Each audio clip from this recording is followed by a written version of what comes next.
Hello বন্ধুরা, তো এটা দেখতেই পাচ্ছ একটা দাঁতের ছবি। তো বিদিশা দাঁত পড়ে গেছে, দাঁতটা বেশ নড়ছিল, তো দাঁতটা না নড়তেই সেভাবে নড়ছিলই না, দাঁত গজিয়ে গেছিলো।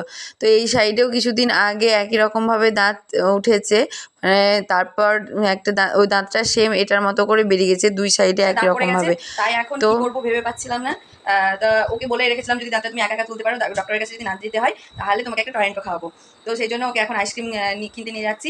আর আইসক্রিম খেলে পরে রক্ত পড়াটাও কমে যায় অনেকটা, দাঁত তোলার পরে ডাক্তাররা বলে যে আইসক্রিম খেতে। তো সেই জন্য আর কি ওকে নিয়ে যাচ্ছি, এখন আইসক্রিম খেতে নিয়ে যাচ্ছি। তো চলো এখন যাই বাজারে। তো চলো বাজারে। তো এখন চলে এসেছি বাড়ির সামনে। একটু এসেই এখানে খাবি না এখন? আমাদের মোড়ের মাথায় আর কি তাহলে ফুচকার ক্যারিতে নিলি দোকান, কেন? আইসক্রিমের দোকান এখানে সব থাকে। তো দেখে এখানে পারো এসেছি, তো দৌড়ে ওকে রাস্তা পার এখন হতে হয় না। আইসক্রিম কিনে দেওয়া হলো।